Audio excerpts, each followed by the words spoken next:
Good morning, good afternoon, good evening. This is Alan Burgos from the hashtag Walk with Lan channel. Welcome and welcome back to our channel.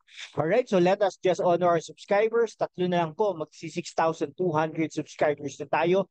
And all of our subscribers are located around the world. And each continent that we have a subscriber or subscribers out there on that particular area. Thank you so much and God bless you all. And if you are not yet subscribed to our channel, please do it so now so that you can be a part of this growing community and family. You are part of this family. Thank you so much and God bless you all. Okay, isang pag-uusapan natin guys ay yung nangyari po kanina, no? Yung nangyari po kanina doon sa departure ceremony ng Pangulong Bongbong Marcos na papuntang Vietnam, okay, para umattend po sa invitation ng kanilang Prime Minister at Presidente ng Vietnam. Okay? So nandun na po ang Pangulo, no, ng Pilipinas sa Vietnam po today. May ano pa yata, no? Parang 3:30 in the afternoon, nandun na po siya sa Vietnam. Okay? So nakita po natin ngayon, no, yung kanina na binanggit naman po ang pangalan ni Pangulong Marcos, si Vice President Sara Duterte, no? Binanggit niya yun sa departure speech niya, no? Sinabi niya, binanggit niya na si Vice President uh, ano ba? Vice President Duterte ay nandun at nagulat nga ako at nandun siya kasi last time around wala po siya doon nung umalis po ang Pangulo ng Pilipinas. Okay? Nandun din po si First Lady Liza Araneta Marcos. Okay? Actually, sabay po silang lumabas sa holding room. Okay?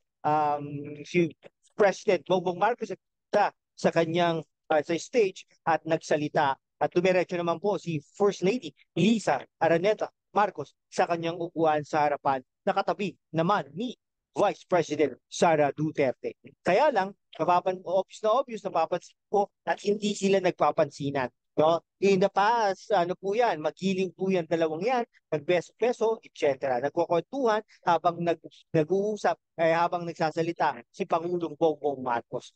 Kaya natural na natural po yan kasi nanggaling naman po sila sa iisang koalisyon o partido at nangampanya ng sabay. At siguro, from time to time, araw-araw, halos araw-araw in the past, ay talagang nakakapag-usap yan dalawang yan. Si Vice President Sara Duterte at saka si First Lady Liza Araneta Marcos.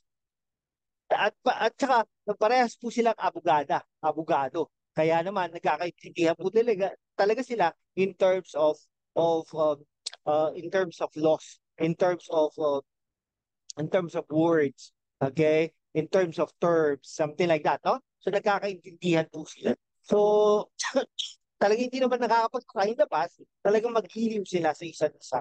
At saka syempre, sinusuportahan nila ang isang pangulo in the past. I do not know kung ngayon, hanggang ngayon, sinusuportahan ni Sara Duterte, Vice President Sara Duterte, ang panguluhan ni Pangulong Bongbong Marcos. Okay? Pero nakakapagtaka po nung kahapon na hindi po sila nagpapansinan. Ito na po, no? Unang lumabas ng kwarto aside from the military and other officials, si Sara Duterte, no? Akala ko nga po uuwi na si Vice President Sara Duterte. Hindi pa pala, no? Nagpunta siya malapit doon sa eroplano para makipag-shake hands, no? Kay Pangulong Marcos at saka kay First Lady Liza Araneta Marcos. Yun po ang alam ko, pero hindi po pala ganun. Okay? Nagmarcha po, kumamay sa mga ibang general, si ano po yata yun, no? PNP Chief, no? Aborda, okay? Pinamayan ni Pangulong Marcos at saka naman si First Lady Liza Araneta Marcos ay naglakad na papunta doon malapit sa hagdanan ng eroplano. Hihintay si Pangulong Marcos. Okay? Ang bandang medyo malapit na doon, okay? Saludo na sila, no? Sa mga parang sa mga sundalo at kapulisan at sumaludo na siya doon sa Chief of Staff na si Browner. Okay? After po nun, nagkamay na po sila, okay, at parte na papunta po kay Executive Secretary, no? Dati po Chief Justice Bersamin. Okay? So, nagano na po sila, no? Nagkamay na po sila. No? After po sila nagkamay, ay punta na kay Vice President Sara Duterte, nagkamay na rin sila. May nagkabuluhan sila. Alam na alam naman po natin kasi First Lady ay hindi na pumunta doon kay Vice President, pupunta kay Secretary Bersamin at ipag-beso-beso. No? So after po nun, ay talagang pagkita po siya papuntang aeroplano kasama po si Bongbong Marcos. Pero si President Bongbong Marcos tila may pinulong at hinawakan ng matagal ang kamay ni Sara Duterte, no? Parang baga may sinasabi, ano ba naman to, no? Usap tayo pagdating ko. No, parang ganun siguro ang sinabi niya, no? After nun, na sila. Pero alam mo, wala nang eye contact, no? Si First Lady Lisa Araneta Marcos kay Vice President Sara Duterte. Hindi na ganun kagiliw. Walang kagiliw-giliw actually. Parang nag umirap pa nga si First Lady Lisa Araneta Marcos kay Vice President Sara Duterte. Ganun po ang sitwasyon kanina, no? Talagang napaka-intense po. Pero sadyang sa akin lang, natural ang reaksyon ni First Lady, no? Ikaw ba naman ang pamilya mo ay talagang tinatarantado na ng family members ni Vice President. Ano ba ang gagawin mo, no? Ini-expect nga natin na magkakaroon ng legal move siya, no? Ang kampo ni First Lady at saka ni President Bongbong Marcos. Okay? Or magbibigay ng statement. Na statement talaga na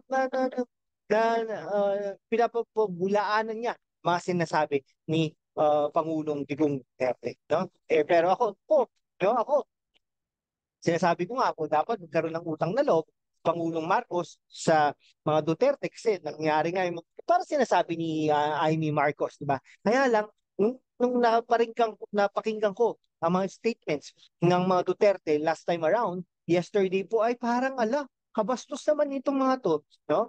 Yung mayor, yung congressman, pati ang Pangulong Duterte, katapang pero kabastos naman.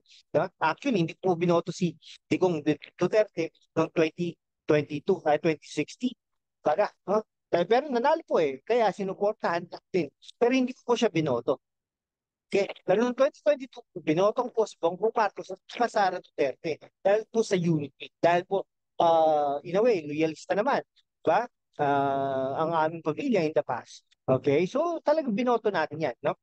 Bongbong Marcos at Sara Duterte. Pero parang napapasiksan po ko. Parang walang paggalang sa presidente ng Pilipinas. Pero nung panahon niya, no? Talagang kahit naman nakakatakot, inagalang din natin ang kapanguluhan kasi hindi po ang tao pero yung pagkapangulo po ang ginagalang.